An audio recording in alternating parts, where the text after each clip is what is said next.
Welcome back to Retraced Echoes. As always, I'm your host. My name is Bert. Now today we're going to be jumping into one of the most perplexing and chilling hauntings in American history. Now we're talking about the Bridgeport Poltergeist, which was located at 966 Lindley Street.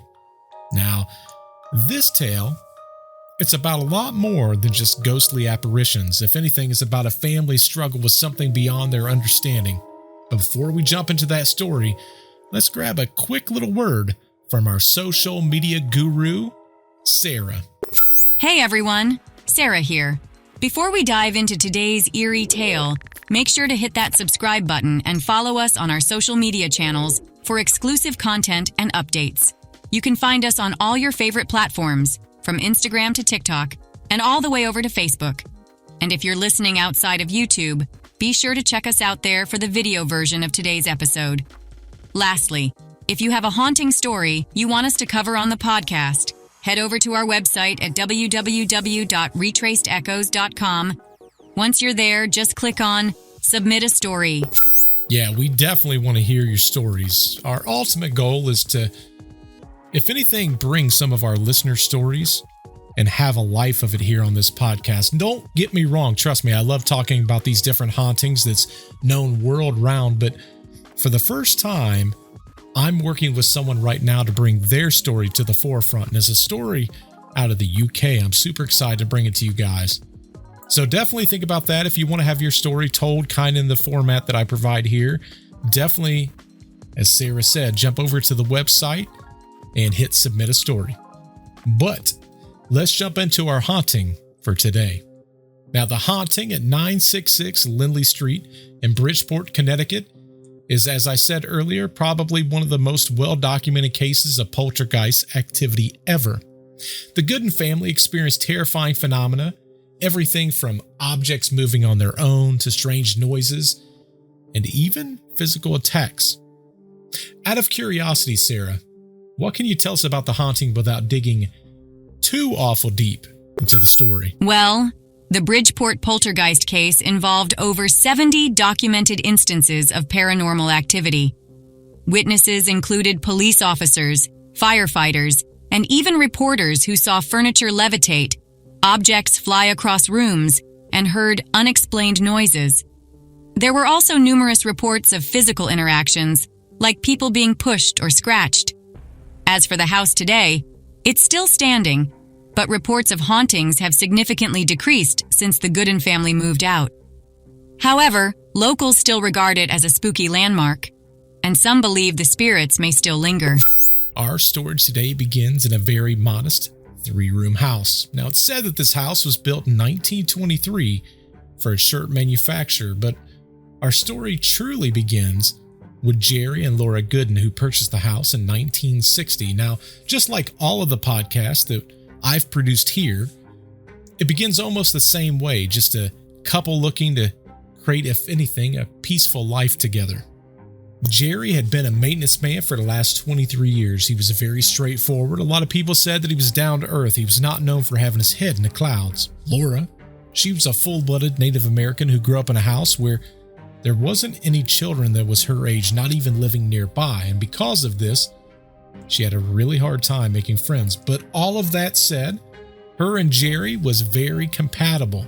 They worked out very well. They got married and they welcomed their first son on Halloween of 1961. Now, he seemed like a perfectly healthy baby. That was all until one day when their neighbor pointed out that his head, it just always seemed to hang kind of down. Now, this is something that Laura had noticed, but she didn't put a whole lot of thought into it. In fact, she ended up talking to the doctor, and at first the doctor said, well, it's probably not something to worry about. Let's give it a little bit of time. But unfortunately, 6 months later, there was no change. They did some tests, and Jerry Jr. was diagnosed with cerebral palsy. Now, the Goodins, they spent nearly all of their time and all of their money on Jerry Jr. They did everything from ordering him a special chair to ordering leg braces, but he would only live to see the age of 6. He passed away just 3 days before his 7th birthday. Now, this naturally devastated the couple.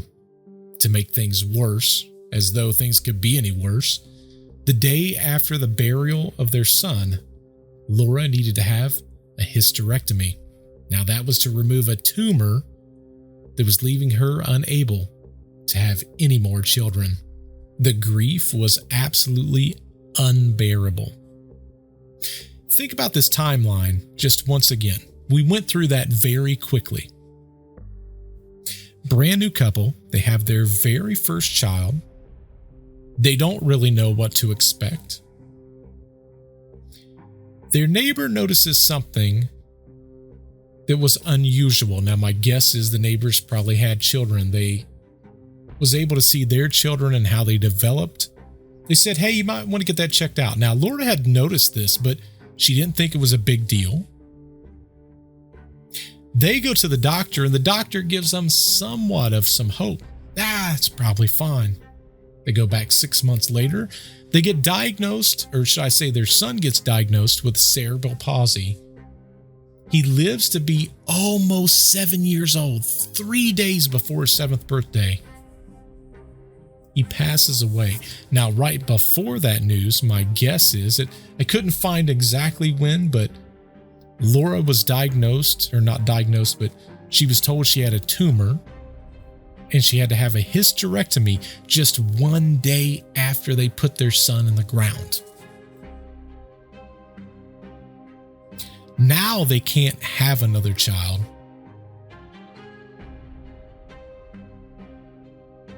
I couldn't even imagine what they would go through. Now, the Goodins, they kept a shrine to their son in the living room for about 6 months until they decided that a home without a child wasn't a home at all. So, they took down the shrine, and they decided probably the best thing for them to do is, since they couldn't have a child, is to look at possibly adopting a child.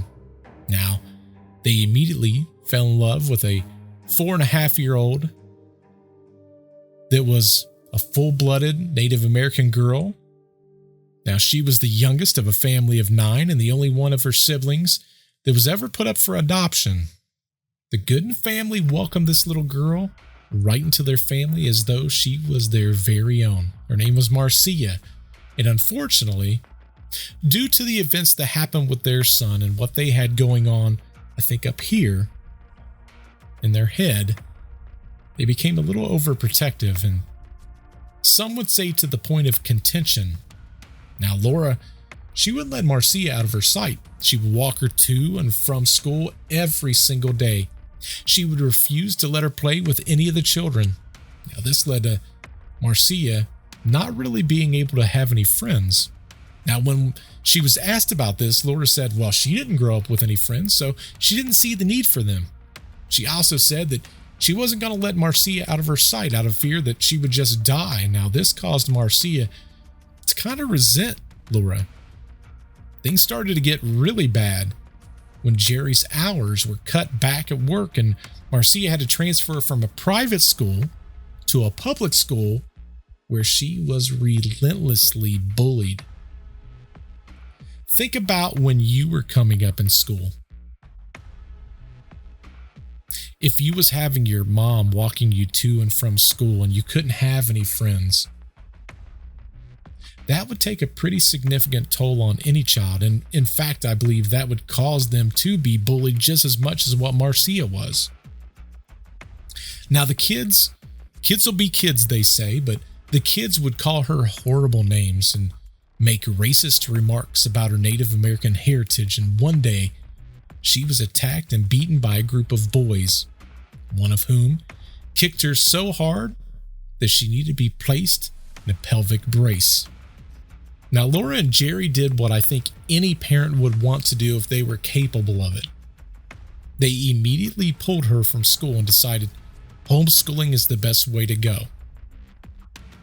Now, for Marcia, that is something that's, for me, it's hard to understand what the best thing for her to do would be. Obviously, she's got this bullying situation, and back then, What do you do? I mean, she's in a pelvic brace. Clearly, those boys was out to cause as much pain and suffering as they could. So you can't put her back in that environment. But in the same regard, they've been so overprotective. She has no friends. And now they're taking away any possibility of having someone outside of just the two of them. Now, Marcia, she wasn't the type to lash out. If anything, she kind of kept her emotions bottled inside. Now, the interesting thing about that is paranormal experts, they all kind of agree that this is a prime condition. This is the one thing that will cause the invitation of poltergeist activity. If it's not like a ghost or a spirit or entity or something like that, I think their thought process is it could possibly be just energy from a child. In fact, and I'd have to go and probably research some of this, but a lot of times they say it's teenage girls. If you look at the case of the Enfield poltergeist, is probably a prime example of this. And I can't remember what little girl it was, but we had covered that actually on our second podcast, one that I co-host with a friend of mine. His name is Nick. The name of the podcast is Deceptive Reality. But when we covered Enfield, one of the things that we talked about is teenage girls, they believe, can actually manifest like an energy to where you can pick things up. We've also covered some cases like, let's use for example, the Montauk Project, where they use children to, even in some occasions, open a portal. Now, obviously, that doesn't fit in line with the podcast that we're doing today, but it's kind of an interesting thought process when you look at there being something to do with children and what they're able to manifest with their own minds. In the very beginning, there was poltergeist activity that was happening with the family and they didn't even know it. So things would come up missing or they'd find it somewhere completely different. And a lot of times they would chalk it up with just, it was a coincidence, or I must have forgotten about it, or I must have put it there, or someone moved it. But in 1969, that was the first time they could point to something and go, that's not normal. They didn't have a good explanation for it. And it happened when the Hoffmans, now the Hoffmans were family friends of the Goodins, and they would oftentimes come over for like game nights or for other gatherings just to hang out. They had a daughter, Rosemarie, and Rosemarie was pretty close to the age of Marcia. In fact, it was probably the closest thing to a friend that Marcia had. Now, a lot of times the two girls, they would sit on opposite sides of the couch, and it was typically with a very awkward silence between the two, because Marcia, she wasn't around any kids. She had that one bad experience in school. But anyway, Rosemarie, she tried to make conversation. Marcia, she didn't really know what to say, so she remained silent. Now suddenly, the couch began to rumble ever so slightly. What was that? Rosemarie would ask. Now Marcia, she said nothing. In fact, she looked scared to death. The couch, it rumbled again. A little harder this time. Now both of the girls, they're looking at each other scared half to death. Rosemarie's end of the couch, it slowly rose up into the air 6 inches. And then it come crashing back down. The girls are screaming. The parents hear this from the kitchen and they rush right into the room. They hear this huge crash, girls screaming. Now, neither one of the frightened girls could articulate what happened. They had no clue how to even explain it. And somehow, I have no clue how, but the adults, they just brush it off as, well, the kids must have been roughhousing. But if you knew these two girls, they would just sit on the end of the couch saying nothing. So to hear this noise and then hear them screaming, It made absolutely no sense. Now, the good thing that came out of all this, if there is a good thing, is somehow what happened on that couch between those two girls sparked somewhat of an interaction between the two girls. They became closer.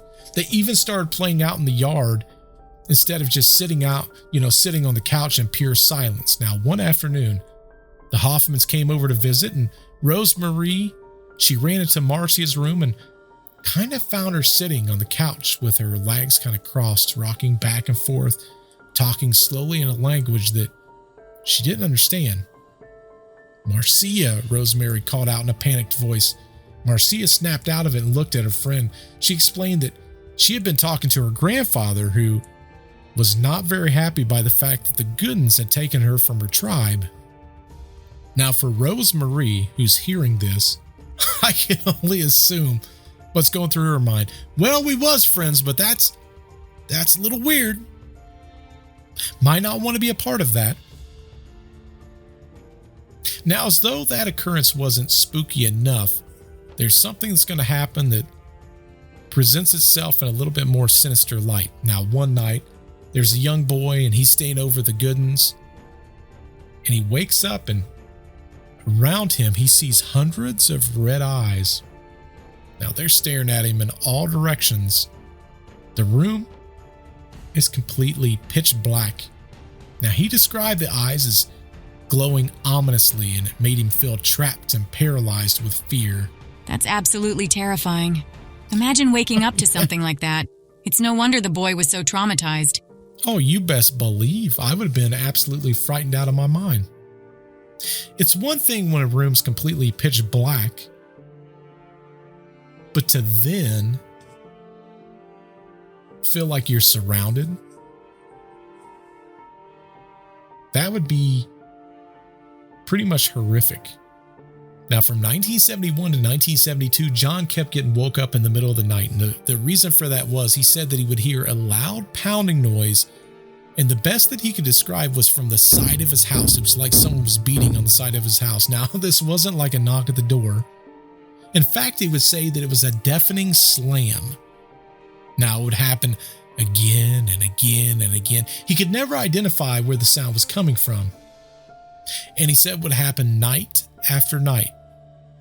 Now, one thing that I oftentimes think about when we talk about all these different ghost stories or hauntings or possession that these families deal with, it always starts as typically a scratch and then a knock, and then it kind of escalates from there. In this case, there was the poltergeist activity. Now, typically that's not the first thing that would happen, so it makes me wonder, was it happening before and they didn't notice it? Or did the poltergeist activity occur first?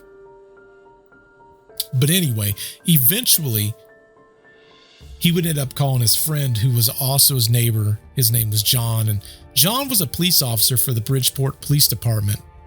And John suggested that maybe they get a recording, and they was going to take that recording and show it to the police. Now, by a recording, what I mean is they would set up a tape recorder at like 3 a.m. and they would basically record audibly the pounding that was happening. Now, it would start in the kitchen, and it would be John and Jerry in there with the tape recorder, so they're both hearing it, and it would follow them from room to room to room. Now, they would take that tape and they would present it to the police department, who they would do that along with the fire department and other various city officials, and they investigate, but they could not figure out what the cause of the pounding was. Now, this pounding continued through 1974. That's when things escalated yet again. As though things can't get much worse at this point, right? It was an early autumn evening. It was Jerry and Laura. They're sitting in the front room. All of a sudden, Laura jumps out of her seat. She's pointing to the window. Jerry, he turns his attention, and on the other side of the window, they see a disembodied hand. Now, they both run out the front door. They're trying to figure out, where did this come from? Is there someone there? They could never find a reason for it. Now, on another night, Laura heard 3 distinct knocks at the front door. When she opened it, no one was there. But when she looked down, she saw 2 wet footprints on the stoop. Now, I've heard tales where an entity will knock 3 times. When you open the door, that's an open invitation. Now, I don't know if that's what applies in this story, but in some folklore, that's allowing something to come in. Now, the chilling part about this entire story is that when she looked down at those footprints, they wasn't of shoes or boot marks or anything like that. They were of bare feet. And on top of that, it was a completely dry evening. Early autumn transitions into late autumn. November 21st, yet again, things grew worse. Now, Jamie and Janet, who was John the next door neighbor's wife and 14-year-old daughter, they was hanging out with Laura and with Marcia. Now, as they're sitting there talking and trying to catch up, they hear a crash come from the master bedroom. So they do what anyone would do. They jump up and they rush into the bedroom. And what they saw made absolutely no sense. Now, back then, windows had multiple panes. Typically, there was a pane on the inside, a pane of glass on the inside, one on the outside. The pane that was on the inside, it was completely shattered, but the outside pane, completely untouched. On top of that, nobody was in the room. There was no reason for that to have occurred. Now, the very next day, Jerry, Laura, and Marcia, they're all sitting in the living room. They're watching TV, and they hear a very strange noise coming from the master bedroom, the same one that had the broken glass. So they get up and they go to investigate, and what they saw made no sense. They saw the window shade had been rolled all the way up and the curtain had been flung from the very rod. So Jerry, who's trying to make sense of all this, he replaces everything the way that it was, and then right there in front of them, they watched again as the curtain was flung from the very wall. Somehow, don't ask me how, Jerry started joking. He's trying to lighten the mood, and he says, well, whatever it is, doesn't like curtains. Problem is, nobody laughed at that, Jerry. That wasn't very funny. Now, typically when we talk about hauntings, whether it be from personal experience or doing the research that I've done, we always talk about there being activity and then there's dead time. Okay, bad choice of words. Moments of quietness. We're not going to use the terminology dead time. So in this case, on November the 21st, the first event happened. November the 22nd, second thing happened. Now on the 23rd, the family, they basically say, you know what? We need to take a day trip. We need to get our mind off of all of this stuff. Let's have some fun. So they go out on this day trip and they return. They had a blast.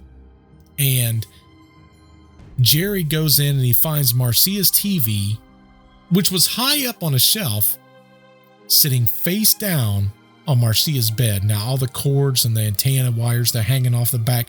He's completely confused. He's like, I need Laura to see this. She's never going to believe it. So he walks into the kitchen.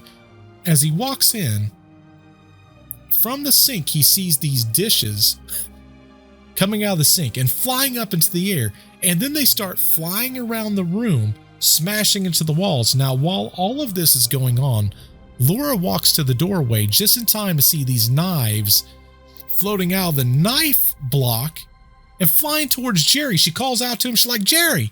He ends up ducking just in time. Otherwise, those knives would have hit him. Now, just when you're like, this can't get any crazier, the kitchen table starts to raise off of the floor. It flips over, which sends all the groceries crashing into the wall. Laura hears something behind her, so she turns around. to see the 300-pound refrigerator hovering one entire foot off of the floor. Now, immediately after that, now, again, this is happening thing after thing after thing after thing. They hear a sound. They look over. There's this heavy wooden TV stand, which is pretty much right next to the sink. It starts to tilt over, which then caused the TV to fall off the edge, which smashed down on Laura's bare foot, busting open two of her toes. Now she's screaming in pain. Jerry scoops her up, tells Marcia to get into the car, and then he takes Laura to the emergency room. Now, with all of this going on, they're leaving the house. They're still seeing these things happening inside their home from the window. Just when I feel like the story can't get any better, like you all are probably looking at me like I'm completely crazy. This isn't my story. Okay, this is a story that was told. The following day, there's two police officers, Carl and Joe, that's out on patrol. Now, they receive a call regarding unusual activity that's happening at a certain house on Lindley Street. Now, what house do you reckon that is? So, they arrive and they find the Goodins with several other family members, including their fellow officer, his next door neighbor and friend John, who is freaking out. Now, they all explain to the officers that the couch had lifted off the floor, slammed back down, dishes were still flying around and smashing. First off, how many dishes did they have? But the refrigerator had lifted off the floor, bumped into John, and the recliners were violently reclining and unreclining in rapid succession. Like, I can't believe I'm about to say this, but things get worse. These officers, they enter the house. One of the officers picks up the TV, puts it back on the TV stand. It's there for just one moment. And then, to his astonishment, he watches it float back up and then swing from left to right just like a pendulum. Now, he looked around to see if maybe there was something that was, if anything, propping it up. Wires. Something that would cause this to happen, like any rational person. Now, the officers witnessed many other, what we'll call unusual things. So they called for backup. Now, one of the policemen, Officer Leroy Lawson, in fact, he witnessed a crucifix pull off of the wall, nail and all, and then it was thrown directly at his chest where it bounced off. Now, much like myself, Officer Leroy, he said, "That's it. I'm out of here." Now, several other officers, they arrived along with the firefighters, and there was, I believe, 10 altogether. And they all witnessed everything from the TV, rising up and flipping over. Now, with all of this, there's a crowd of people that begins gathering outside the house as word is obviously going around. This place is haunted. Mary, who was another neighbor, made her way through the crowd and into the house. Now, supposedly, Mary was a psychic medium, and she wanted to test the theory that she could use her powers to kind of understand what was going on. And her thought process was that Marcia was unconsciously an agent for all of this poltergeist activity. So what she was saying was, because of Marcia, all of these things was happening. Now, Mary decided to run some tests, and unfortunately those tests came back as unsuccessful. But she also had another genius idea. Just the year prior, in 1973, Mary had performed a seance in Harrisville, Rhode Island, with none other than the famed paranormal investigation duo of Ed and Lorraine Warren. Now, as soon as she left the Goodins, she picked up the phone and she gave them a call. She filled them in on everything that was going on inside the house, and they took a pretty immediate interest. So, what do you do when you're Ed and Lorraine Warren? They jumped in the car from Monroe and drove all the way to Bridgeport. Now, as they arrived, Ed had to park about 4 blocks away due to the thousands of people who was surrounding the house. They were just trying to get, if anything, a glance. They want to see what was going on the inside, peeking through the windows and through the doors. Now, the Warrens, they brought along a priest by the name of Father Charbonneau. You've probably heard of him from other cases, as well as a 21-year-old seminary student by the name of Paul Eno. Now, they began to interview everybody, police officers, firefighters, basically anyone who's seen anything. And the Goodin family, they was welcoming the help. They just kind of want to get to the bottom of everything. Now, Marcia, she even remarked that it was fun to have so many people inside the house. Now, it's always great to have those stories from firefighters and police officers, but there was a gentleman who had came forward. He said that the Goodins babysitted him when he was just a little boy, and he came forward with all of his experiences also. He revealed that when he would stay inside the house, he was a witness to many terrifying phenomena, and that followed him all the way through to now him being an adult. And some of the things that he would talk about is they used to, when he would be over there, especially if he'd stay the night, he would have this portable rollout bed. It was actually a bed set, and it would be sitting in one room, in one place. He would go to sleep. He would wake up, and he would be in a completely different room. Now, the crazy part of all this is the rollout bed, once they had it set up, it was too big to even go through some of the doorways, which made absolutely no sense. It left him as well as the Goodins baffled, and it left him scared to death. Now, when I was researching this case, specifically this guy, something struck me from last week's podcast when we were at the Sally House. And one of the things that came up at the Sally House, they had said, when you leave a haunted house, the assumption is that you're leaving whatever it is behind. It's not going to come with you. And much like the Sally House, this gentleman had said that he personally has been battling these demons for the last 50 years. It's basically been a relentless torment for him. I'm not going to include his information in this story or this podcast. Honestly, I don't think that he would want to deal with any of this. He's just got too many things going on in his personal life, his professional life, and I don't think it's fair for me as a podcast to divulge what he has going on to the point to where people might try to contact him, if that makes sense. But one thing that I did find interesting was that he captured some audio recordings of what he's calling demonic voices, and he's saying that those are still haunting him. And he gave those audio files to an expert, and they analyzed the recordings and confirmed that those voices were genuine. They wasn't manipulated, they wasn't fabricated, and it added, if anything, to me, another layer of credibility. Now, was it demons from this house?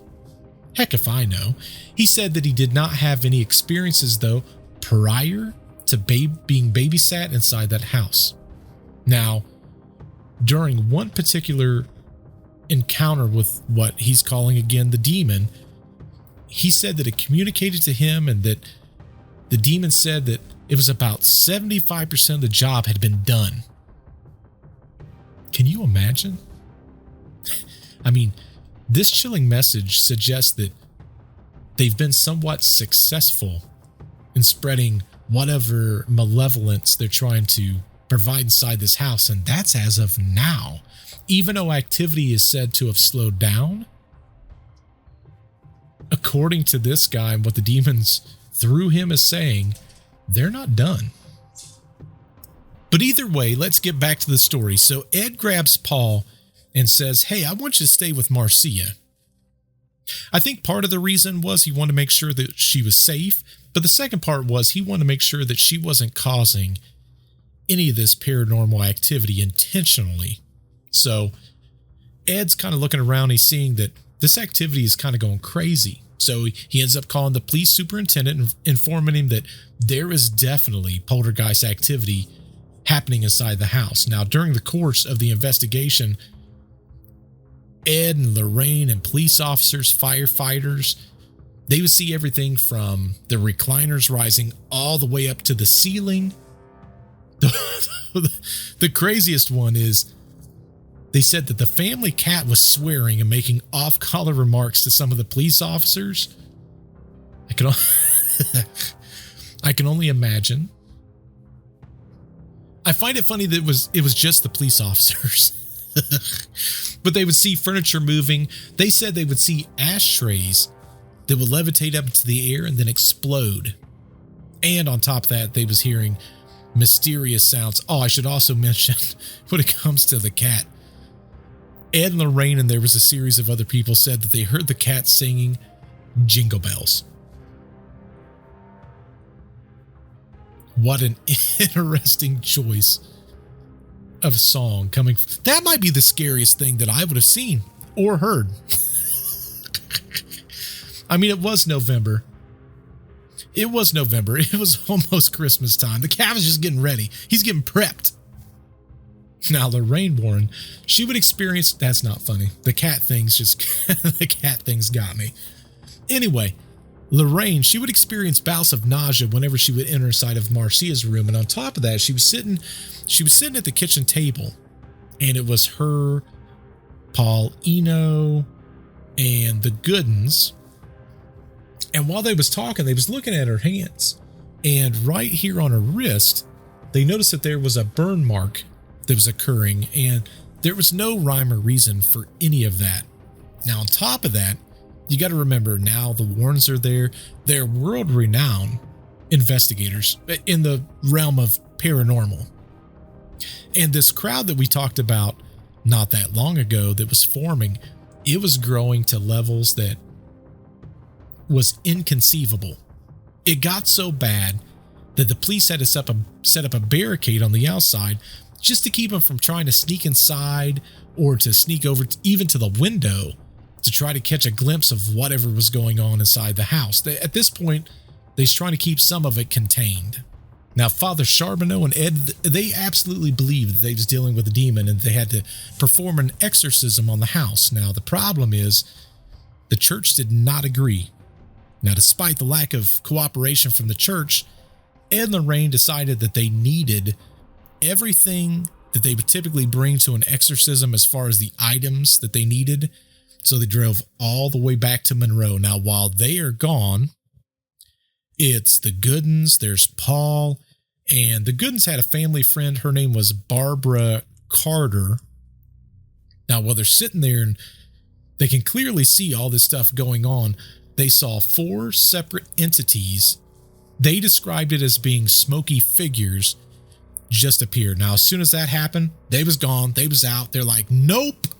Now, Paul, he ends up running over to the neighbor's house and he calls the Warrens and he tells them everything that just happened. Now, could you imagine being the neighbor for just a moment, hearing knock, knock, knock? Hey, can I borrow your phone? Just saw some demons come out of the ground from next door. Now, Father Charbonneau and Ed believed that they was dealing 100% with a demon and that the house had to have an exorcism. Now, unfortunately for them, the church did not agree. But despite the lack of cooperation between the church and Ed and Lorraine, Father Charbonneau and Paul,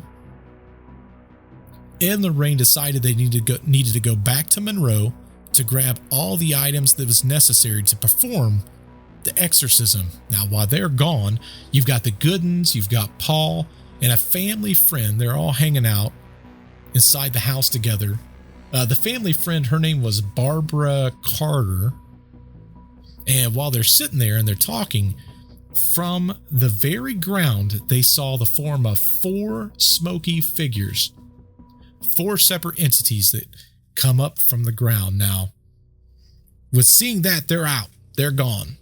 In fact, Paul runs next door to the neighbor's house and He borrows their phone. He has to call the Warrens and tell them what's going on. Let's stop for just a second. Imagine if you're the neighbors. Knock, knock, knock. Hey, just need to borrow your phone. Just saw 4 demons come from the ground over at your neighbor's house. How crazy is that? But anyway, they return to the house about 9 o'clock, 9:15, and they go down into the basement. It's Father Charbonneau. His ideas, they needed to begin to bless the house. Now, while they're down there, the father's looking around, and out the corner of his eye, he sees this black mass, and it seems to be kind of in the corner of the basement. Now, he's walking up to it because he's trying to confirm this is a shadow that's on the wall. But what he found was the shadow wasn't on the wall. The dark mass was just a few foot from the wall. He could completely walk around it. And on top of that, he said he passed his hand through it and he could feel almost like I think he described it as like a cold mist. That's scary.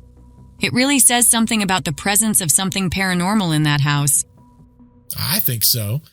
I mean, when was the last time you passed your hand through something like that? You know what I'm saying? I don't think I'd been able to handle it. Now, I believe this is the exact moment that for the father, he understood this is clearly a demonic presence. This is clearly something that we're going to have to exorcise. Ed and Lorraine already knew that this was a thing. Now, I'm going to call this the turn in the story. It's November 26th. What the police department was doing was leaving a police officer inside the house, typically at least one, usually more. This evening on the 26th, it was Mike Costello's turn to be posted inside the house. And he's sitting inside the living room with Marcia. She's in a recliner, and he starts getting this skeptical, very suspicious thought process with her. He just felt like something was a little off. Now, while they're sitting there, 2 officers come to the door. They're knocking. Jerry decides to get up with Laura to go get the door, and then they start talking to the officers. Now, while they're doing that, Officer Costello, he's paying attention, but he's not looking directly at Marcia, and he notices that she starts kind of extending her leg out, and she ends up pushing on the TV, and she pushes it just a few inches with her toe. Now, like all children do, she kind of starts looking around and she sees Officer Costello staring at her. And then she did what every child does that gets caught doing something that they probably shouldn't do. She got that gotcha look and she smiled. Now, he quickly noticed. He was already skeptical to begin with. He ends up calling the police superintendent, who was already eager to get this fiasco done. They didn't want this in their town. And he told him, you know what? I think this thing is an entire hoax that's being perpetrated by this little girl. That was the turning point in the story. I think once you believe that one thing is a complete lie, it's a fabrication, nobody wants anything to do with you. And on top of that, now you've lost all credibility. So for Marcia, she would cause a series of events that was about to occur that for many turns a story into a fabrication. So the superintendent, he's done. He tells Costello, hey, you need to go interview Marcia. You need to get her to admit to all of it. So it's Costello. There's another officer by the name of Del Toro. They end up pulling Marcia into a separate room and they start conducting an interview. Now, Marcia, she did admit to many of the occurrences that was happening inside the house, everything from the moving TV to the cat's voice. She said that she was even toying with the recliners, but to make things worse, she said that she saw Lorraine Warren go inside of a bathroom. Now, remember, we talked about this earlier. She had that blister that was forming over top of her wrist from a burn. She said that she saw Lorraine inside the bathroom intentionally putting her wrist underneath scalding hot water in the sink and burning herself on purpose. Now, again, you got to remember, this is Ed and Lorraine Warren. They are world renowned. But when you're world renowned, you got your fair share of skeptics. Now, with all of this information, the police basically left the house and they officially ruled it a hoax. They're like, none of this is real. This is when things went from bad to worse. Without the police there, the crowds became unruly. At this point, they estimated that crowd was like 4,000 people. The size of this house, it's so small, the fact that there's 4,000 people that's now piled around this house, they were going on the lawn. That's crazy. Then on top of it, you got news reporters that's now saying this is a hoax. The police left. Clearly, none of it's true. They're blaming Ed and Lorraine Warren, accusing them of drugging the family with drugs inside of candy. They're saying that this is causing all these hallucinations. I'm not saying that Ed and Lorraine Warren is perfect. Not even saying that some of this is not suspicious. But candy laced with drugs? I mean, come on. That's part of the problem, though. A lot of people like to give Ed and Lorraine a tough time. They're not even here to defend themselves anymore. I don't know what to believe about Ed and Lorraine. There's obviously, Marcia was caught doing this thing where she was pushing the TV and then she admitted to all these things. One of the things that I don't ever see when I look at the research, and no one's ever brought this up that I found, if the demon's doing all this and the demon can take over a person and speak through that person, we've seen this in haunting after haunting, who's to say that while being interviewed, the demon doesn't go into Marcia and then admit to everything so that the police would leave? Why has no one brought up that point of view? I think it's plausible. I think it's even possible. Now, the family had a hard time leaving the house. In fact, again, you got these 4,000 people all over the place. As they're trying to leave, Marcia's leaving. Someone grabs her pocket and rips it right off of her shirt. On another occasion, there's two guys. They get charged with arson. They're trying to burn the house down. Now, luckily, someone saw some smoke coming up. They saw a little bit of fire and they extinguished it before it got out of hand. But the two men said that they were claiming that they were trying to get rid of the house and all the evil that was happening inside the house. Now, after that, you got people trying to burn the house down, for goodness sakes. The police reestablished the perimeter just to keep the family safe, but they wasn't entertaining any further claims about paranormal activity. Now, Ed and Lorraine Warren, I think it's only fair to say, they denied any type of claims of a hoax. They said, and I don't necessarily disagree with them, they said, no young child weighing 70 pounds could have created such a hoax in full view of police officers, firemen, and definitely not for that length of time. Now, again, if a demon would have went inside of Marcia when she was pushing that TV, again, we have to understand that demons are considered tricksters. Who's to say that that wasn't all orchestrated by the demon? They clearly had escalation that was occurring inside the house. That's just something that I keep coming back to. Now, despite the Warrens saying that they had nothing to do with this, and it was highly unlikely that Marcia would have been able to do any of it also, the Goodins was like, you have to go. You got to leave, and you got to leave right now. Now, eventually, the hype kind of died down, but things didn't get any better for the family. Think about it. you've become the center of all this news, and you got all these world-renowned paranormal experts that's coming in, and Ed's a demonologist. The problem is they had to go back to regular life. Now, Jerry goes back to work and he's harassed. On top of that, the family wasn't even financially able to replace many of the items that was broken during any of these incidences. So if they was trying to create this, whatever this was, this fake haunting, why would they break all of their stuff? That also doesn't make a lot of sense to me. And on top of all of that, the paranormal activity, it didn't even stop.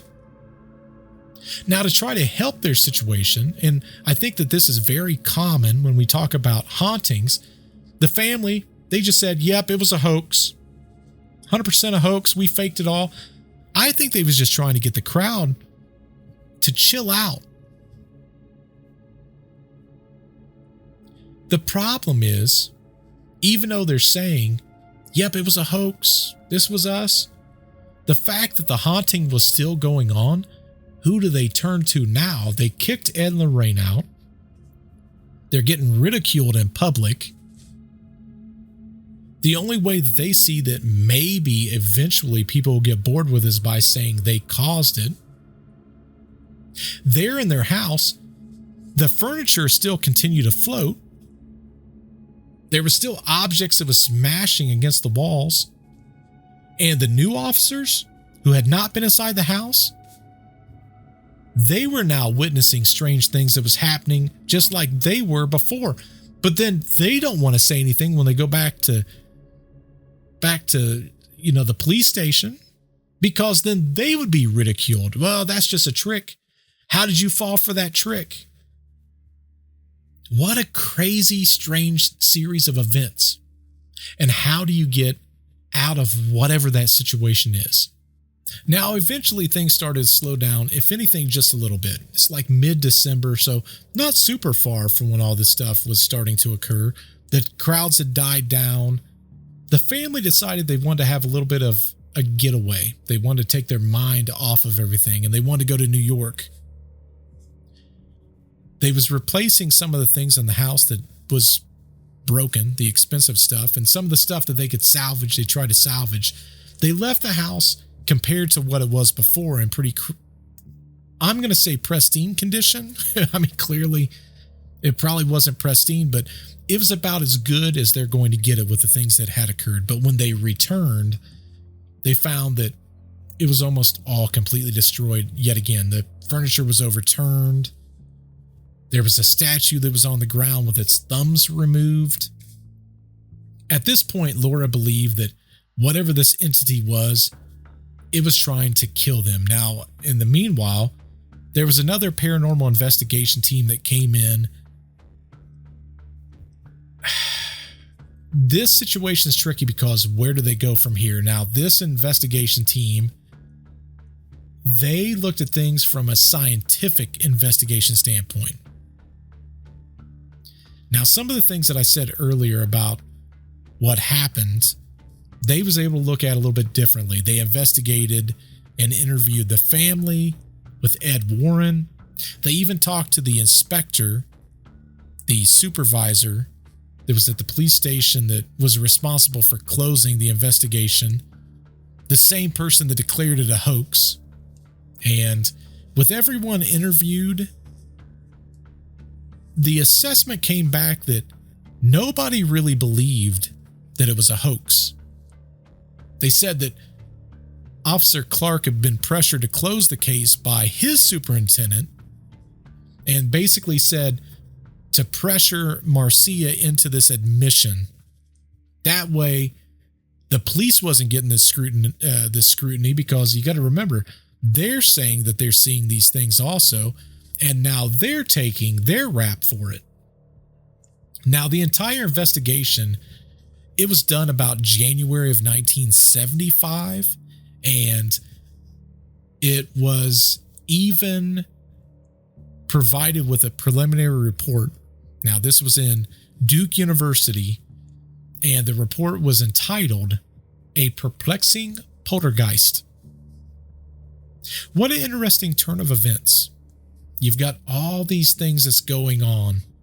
They determine it's a hoax. Then you have experts come in and say it's really not a hoax. And then the paper ends up in a university, Duke University of all places. In my opinion, and I know it doesn't mean a whole lot, I believe that the Goodins experienced some type of, if anything, for them, terrifying phenomena. I believe they saw objects moving on their own. I believe they heard strange noises. I believe that they was physically attacked. Again, you don't have a hoax that has this many people. Marcia is not talented enough. Maybe I'm wrong. I don't think she's talented enough to have faked everything.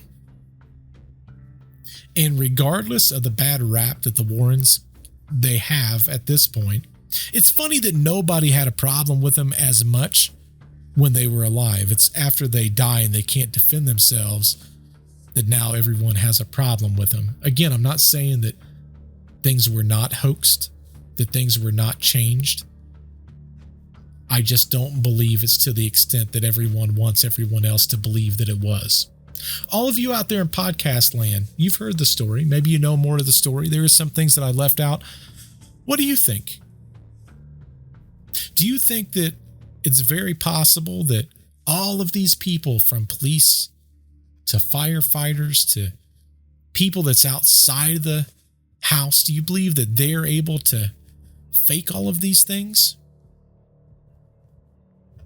Do you think that even something as crazy as the cat singing Jingle Bells? Listen, if I was a cat and I could sing, Jingle Bells probably be my bang zone too. What says you in the comments down below? Tell me. I would love to know what your theory on all of this is. But either way, as we wrap up another spine-chilling episode of Retraced Echoes, we've journeyed through all the eerie events that's occurred at this house, whether it be, the lines between the supernatural and the explainable. For me, they were blurred. And they were blurred in the most unsettling of ways. Now, whether you believe in ghostly whispers or the power of suggestion, one thing is for sure. Bridgeport, it will never, ever forget the Goodin family ordeal. Sarah, why don't you tell them about the other podcast that we've got? Absolutely. If you're enjoying today's episode of Retraced Echoes, make sure to check out Bert's other podcast, Deceptive Reality. It's your go-to destination for unsolved mysteries and perplexing phenomena. Join Bert and Nick as they dive into chilling tales like the Shag Harbor UFO incident and the Enfield Poltergeist. Also, don't forget to follow both podcasts on all your favorite social media for updates and exclusive content. Also, make sure you turn in those stories over on our website. Absolutely. We definitely want to hear about these stories. Also, please check out the other podcast. Wherever you're listening to your podcast, please give it a thumbs up if you enjoyed this podcast. Also, wherever you're listening to your podcast, if you've not checked out the YouTube channel, definitely check out the YouTube channel. We like to put the video version of the podcast up. I've got some other things kind of working in the background, but if your fridge starts floating or your cat starts chatting, it might be time to call in the experts.